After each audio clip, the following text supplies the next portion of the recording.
A ver, toda gran pregunta científica necesita, digamos, un puente para poder llegar a una respuesta. Y bueno, ese puente es la hipótesis. Hoy vamos a desglosar exactamente eso, cómo se construye y por qué es de verdad el motor que impulsa el conocimiento. Seguro hemos escuchado 1000 veces eso de «tengo una corazonada», pero ¿saben qué? En la ciencia, una simple corazonada no alcanza. La diferencia entre una suposición así, al aire, y una hipótesis científica de verdad es abismal, y entenderla es el primer paso para empezar a pensar con rigor. En esencia, ¿qué es? Pues es una explicación provisional. Ojo, no es la respuesta final, para nada. Es más bien una conjetura, pero una conjetura informada, que nos sirve de punto de partida. Es una idea que nace con un propósito muy claro, ser puesta a prueba. Y miren, esta es la mejor forma de imaginarlo. Pensemos que la pregunta, la ignorancia, está en un lado de un abismo, y del otro lado está el conocimiento. ¿Qué es la hipótesis? Es el puente que intentamos construir para poder cruzar.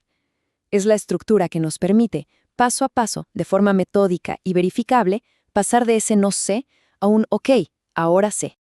Ok, entonces, ¿cómo se construye este puente? ¿De dónde sale? Porque, claro, no aparece de la nada. El proceso tiene un flujo, una lógica, y siempre pero siempre comienza con algo tan simple como la observación. Y este es el mapa, el flujo lógico. Fíjense bien dónde entra en juego la hipótesis. No es el primer paso. Nace de un problema real, de una pregunta que ya está bien definida. Y una vez que la tenemos, listo, guía todo el resto del camino. Es básicamente el momento en que la curiosidad se convierte en una estrategia de investigación. Y este punto es clave, de verdad. A veces pensamos en la ciencia como algo frío, distante, pero no lo es. Como bien dicen Icart y Canella, nace de algo superhumano. Esa incomodidad de no saber, esa inquietud y el simple deseo de encontrar una respuesta. Esa primera pregunta es la chispa que enciende todo el motor. Bueno, ya sabemos de dónde viene. Ahora, la pregunta del millón. ¿Qué hace que una hipótesis sea realmente útil para la ciencia y no se quede en una simple suposición? Pues para eso hay reglas y son bastante claras. Y esta es la regla de oro, la más importante. Una hipótesis no es una pregunta, es una afirmación, una proposición simple, declarativa. ¿Y por qué es tan importante esto? Porque tiene que afirmar algo que podamos demostrar si es verdadero o falso. Por ejemplo, el consumo de vitamina C reduce la duración del resfriado. ¿Ven? Es una afirmación clara y, lo más importante, se puede verificar. Entonces, una buena hipótesis, una hipótesis sólida, tiene que cumplir con varias cosas. Primero, tiene que ser una afirmación clara, en presente, no una pregunta. Segundo, debe relacionar al menos dos cosas, dos variables. Tercero, y esto es crucial, esa relación tiene que ser algo que podamos observar y medir. Y por supuesto, tiene que responder a la pregunta original de la investigación y además tener sentido con lo que ya se sabe, no parte de cero. Esta analogía de la apuesta me parece genial. La hipótesis se tiene que formular a priori, o sea, antes de recolectar y analizar los datos. Es como hacer una apuesta sobre quién va a ganar el partido, antes de que empiece. Una vez que el juego ya empezó y vemos los resultados, pues no se vale cambiar la apuesta. Si los datos nos dan una idea nueva, perfecto, pero esa será una nueva hipótesis para otro estudio, para otro juego. Y ahora, bueno, llegamos a una parte fascinante y, la verdad, un poco contraintuitiva de la ciencia. Vamos a ver cómo se ponen a prueba las hipótesis, porque no es tan directo como uno se imaginaría. Aquí viene el giro de la trama. La ciencia no avanza tratando de probar que una idea es correcta. No, avanza tratando de probar que la idea opuesta es incorrecta. En lugar de buscar pruebas que apoyen nuestra idea, lo que se hace es diseñar un experimento para intentar tumbar la idea contraria. Si esa idea contraria se cae, entonces nuestra hipótesis original sale fortalecida. Es un método mucho más riguroso. Y para hacer esto, se arma una especie de competencia entre dos hipótesis. Por un lado, está la hipótesis nula, la H0. Pensemos en ella como la aguafiestas. Es la que dice, aquí no pasa nada, no hay ninguna relación, todo lo que ves es pura casualidad. Por otro lado, está la hipótesis alternativa, la H1, que es la que de verdad nos interesa, nuestra corazonada científica. El objetivo de todo el experimento es juntar suficiente evidencia para poder decirle a la hipótesis nula con confianza, estás equivocada. Y si la podemos rechazar, por eliminación, nos quedamos con la alternativa. Muy bien, ya hicimos el experimento. Ahora, la gran pregunta.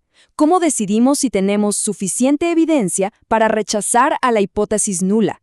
Y más importante aún, ¿qué significa ese resultado en el mundo real?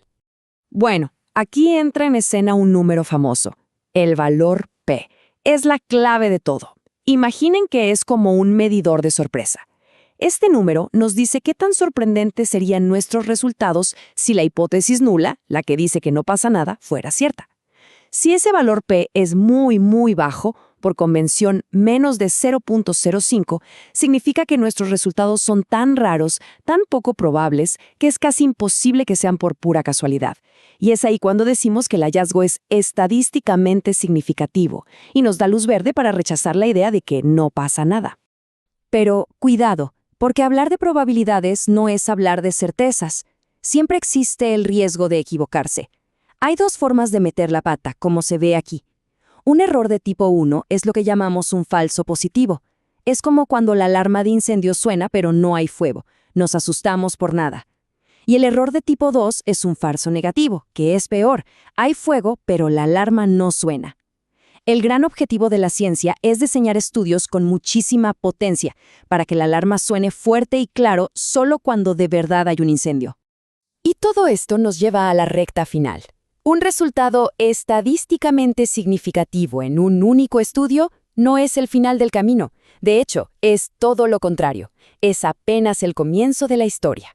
Piénsenlo así. El conocimiento científico no se construye con un solo ladrillo, sino apilando muchísimos ladrillos, uno sobre otro.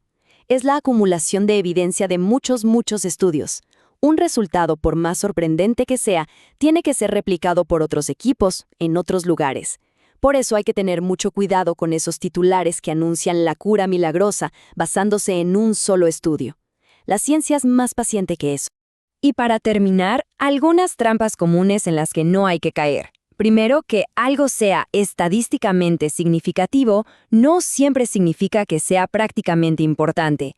A veces la diferencia es tan pequeña que no cambia nada en la vida real. Segundo, un valor P más pequeño no significa una conexión más fuerte. Y la más importante de todas, asociación no es causalidad. El ejemplo clásico, las ventas de helados y los ataques de tiburones suben al mismo tiempo. ¿Significa que uno causa el otro? Claro que no, hay una tercera variable, el calor del verano, que lo explica todo. Demostrar causa y efecto es muchísimo más complicado. Y con esto cerramos, con una reflexión final. Si la ciencia es un viaje para refutar ideas, ¿qué significa realmente saber algo? Quizás saber no se trata de tener una certeza absoluta, una verdad tallada en piedra. A lo mejor se trata de tener la mejor explicación que hemos encontrado hasta ahora, respaldada por un montón de evidencia, pero siempre abierta a ser desafiada por una hipótesis todavía mejor. Es un proceso que nunca termina, de construir, demoler y volver a construir. ¿Y saben qué? Esa es, sin duda, su mayor fortaleza.